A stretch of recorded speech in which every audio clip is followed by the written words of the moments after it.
Okay, so we have Michael on this Zoom call here, and what we're doing is going over the problem resolution when it comes to something that has happened inside of your camp at Burning Man. So we've already kind of gone through and just very lightly went over what are examples of problems and what are examples of resolutions that we can do. The point of this is to have a bank of potential problems, talk about them, and then a bank of potential resolutions in case something pops up, because you don't want to be caught with your pants down when you have camp members looking to you for your help, and we want to be able to help keep a safer place when we're out there at Black Rock City. So one of the things that Michael and I just went over is, what if someone is stealing? So a potential way that we can start approaching things is getting more information, which is basically the, hey, how's it going? So that's getting more information. Maybe someone was messed up on acid and they didn't know what they did. It's still not okay to steal, but we need to come to a resolution, and who are the people that are going to be involved in that? That should be your theme camp organizers. So these are the people that you are in this meeting with, speaking to them about how are we going to handle situations, and at least have something to prepare. The point is to talk about what we can do when it comes to this preventative action. So Michael, I know that you gave, go ahead. Yeah, I was just going to say, and it's, what we're doing here, prefacing by going through these types of examples, is just so crucial to have that framework into place before the burn, because you could just imagine how challenging it can be to try and create that on the spot. So for our organization, of course, we have people who are designated to handle this kind of stuff. We have the bed heads, and your organization might be a little bit different, but really predetermining that and having some of these steps that you all can go through in the event that you have some sort of an issue can save you a lot of problems down the road, for sure.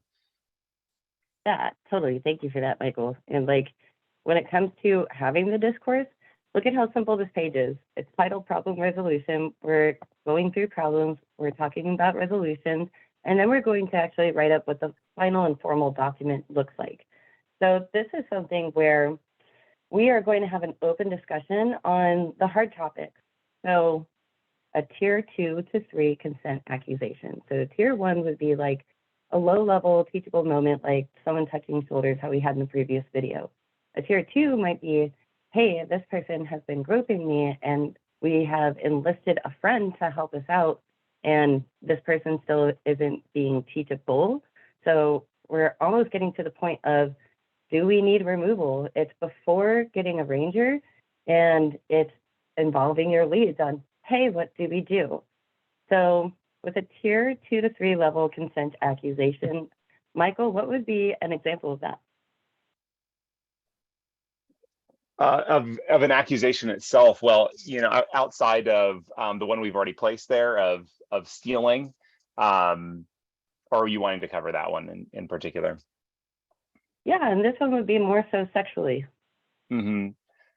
Sure. Yeah. I mean, unconsensual sexual contact. I mean, this is an area that there's going to be sort of a range of severity for unconsensual touching. And, some people, for example, just really don't think before they go to hug someone. And that's something that can really be a teachable moment of like, hey, not everyone likes to have that kind of contact. It's, I'd prefer that you ask first. It's like those types of things. It's, can be certainly like a lower grade. But when we get into like what you mentioned of groping, like to me that stands out as like a higher level of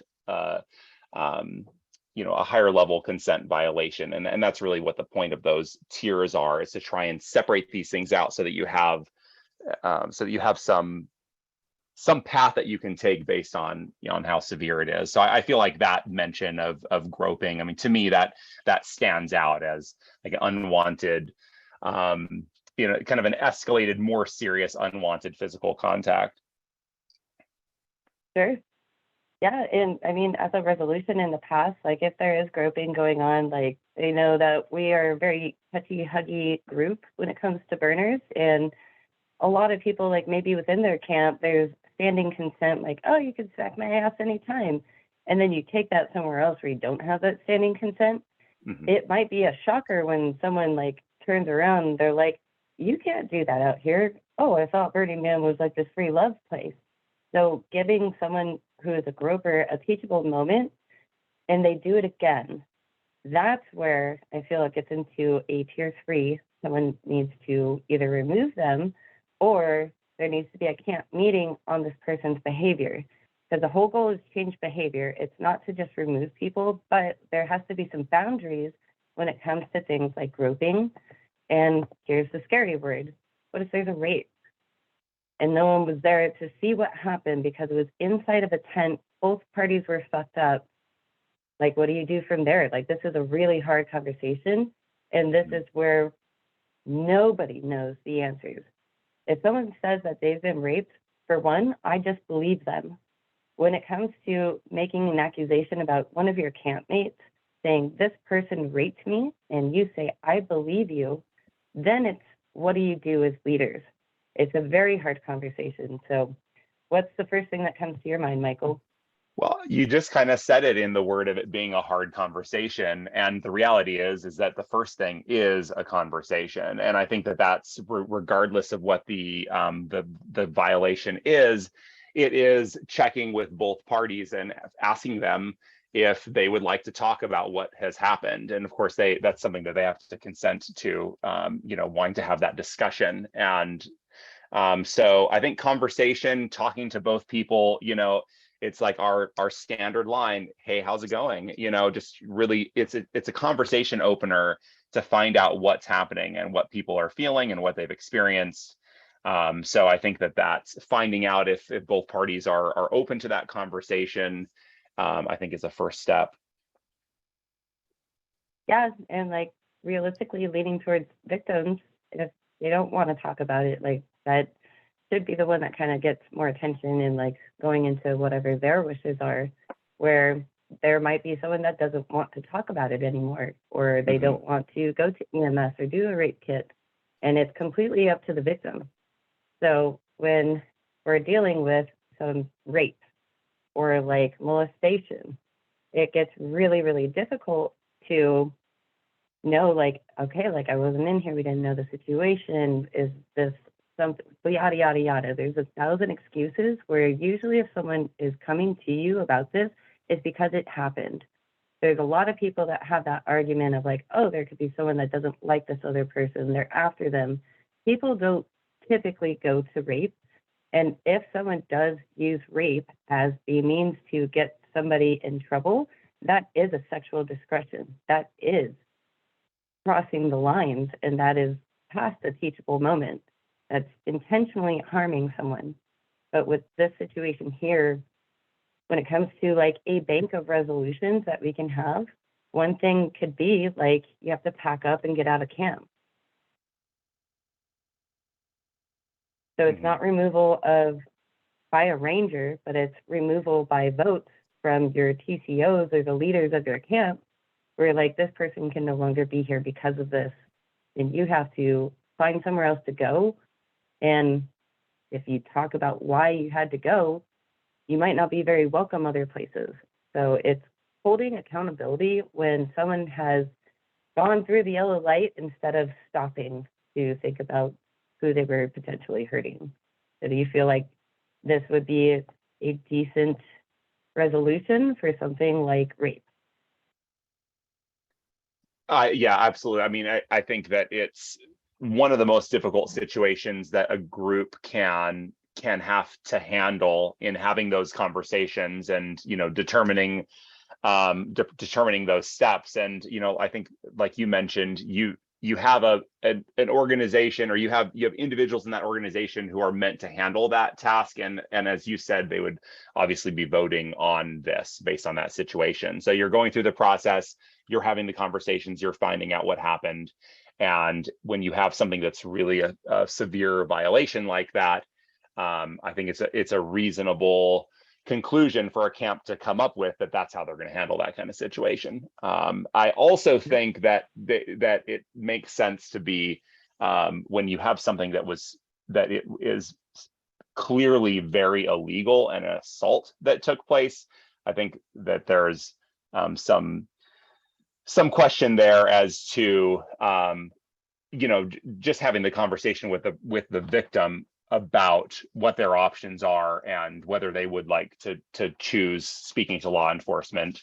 I think that it's important to not step outside of your bounds and your authority when it comes to dealing with really serious assaults and illegal activity. Thank you for bringing that up too. So like even Donna Ray and I last year, we both gave up our beds for rape victims who didn't feel comfortable in their camps anymore. So they had to remove themselves and had nowhere to go, at least for a day. So it's whatever the victim chooses, because it's their trauma, right? In our home, in our place where we don't want this to happen, but it's happened out there before. We've seen the results of it, and we are not the qualified individuals. What we try and do is help get them to emergency services and see what they want to do, if they even want to go, for your point. So what we can do as leaders is the accountability portion. One of them is removal, unfortunately, and say if it's not something as drastic as rape and it's something where like people have felt uncomfortable, or there's like the previous example of like an STI situation where there's like a permanent ban, or I'm sorry, a temporary ban. Maybe it's not a Burning Man, it's like you can't come back next year. Go ahead. Yeah, I think you're referring to, just to be clear, like consent violation where with an undisclosed STIs. Right. Yeah, and especially in situations where two parties agreed that they would disclose it with each other. I mean, if people are choosing to engage sexually and they have agreed that they're not going to disclose things to each other, well, I guess that is, on its own, like a form of consent that they have between each other. So, I think that there's oftentimes pretense for consent, and, people making agreements can certainly be a major one. And then there's also implied things, like it's implied that you shouldn't steal people's property, you shouldn't rape them. It's less implied for people that you shouldn't just go around hugging everyone. That people need a little more education, to learn that. So again, sort of like the gradients of violations that can come up. And I think one thing that really can be complicated for camps to deal with is when you have situations where parties don't agree on whatever the consent violation was.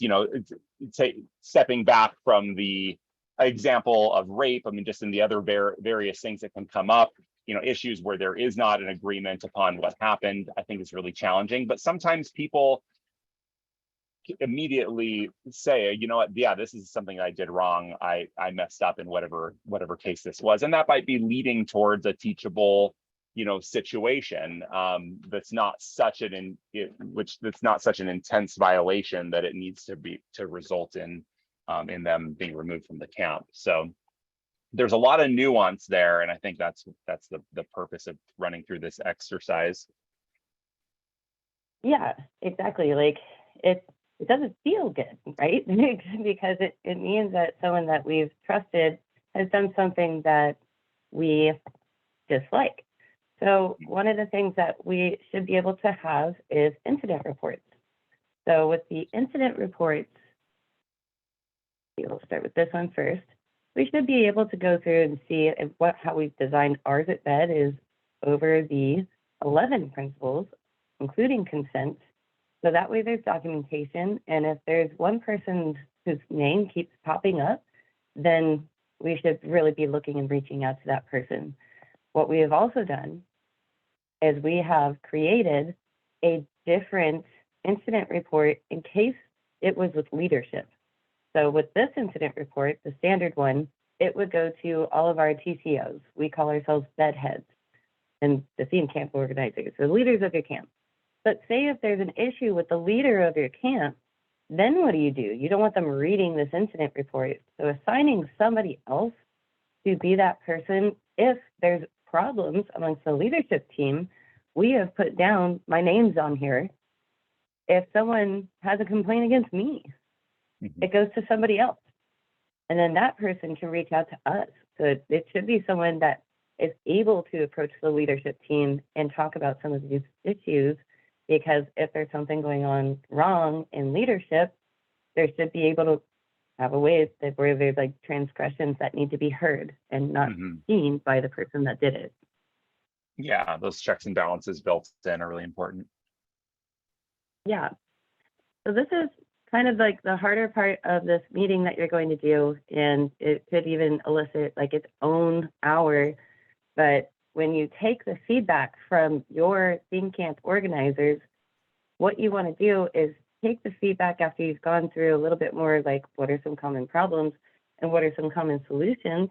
Like it might be something easy, like if you see or witness a rape, we don't like that word, but it happens out there.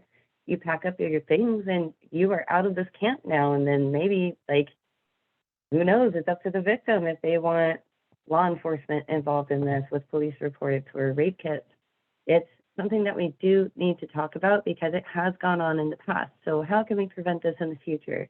This is very, very difficult. It can bring a lot of feelings when you go into this portion of the 1 hour meeting. And we've gone back and forth as BED ourselves on what is the correct way. We're a group of volunteers, and what we're doing is asking the community to have this discourse to see how things are actually going to be better by having this talk where people would brush it off just because it's uncomfortable. So really proud of people who are going through and actually doing this sort of discourse, because it's not easy and it's very admirable to have a conversation.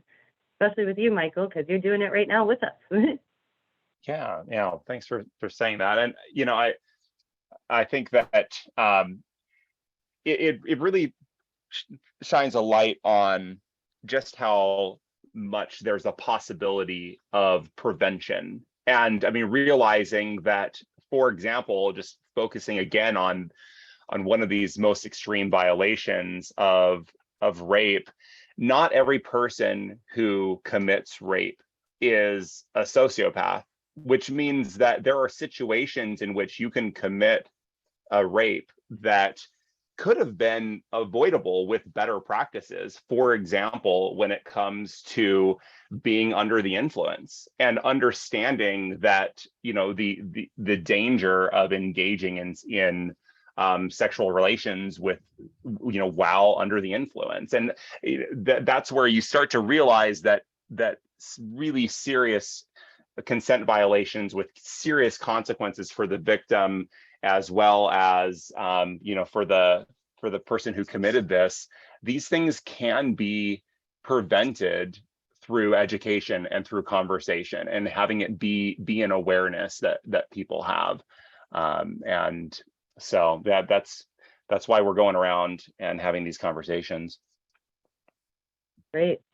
I love that you mentioned that too, because when you're under the influence and you're in this heightened state, that could be something that actually happens. And I remember the conversations with some people in camps where they learned that and they were like, oh, wow, I think I've raped someone and they're the nicest people on the planet and they're not sociopaths. But the real results is someone has now been traumatized and they have that on their back now. And it's something that they go into therapy. So really, really good point. Thank you for adding that in there. Yeah. I mean, just a little personal note there. I have a really close friend who you cannot tell very easily hanging out with them when they're blacked out. But you start to kind of get to know them and you realize, oh, this is what them blackout drunk is like. They seem totally there and with it, and they're really not. And it's just like, it really, that's where that hell yes consent is just so important. And it's it's so worth just working into people's practices, of just having this absolute certainty that someone enthusiastically consents to whatever is going to happen next. Love that. Really, really good point. And, I think that ends on a great note. So we'll wrap this up just so this video isn't so lengthy. I know people got to go back to preparing for Burning Man, as do we. Yeah. So really, Michael, that was incredible. Thank you for being a part of this. And I think you've really put some great points in there that I couldn't have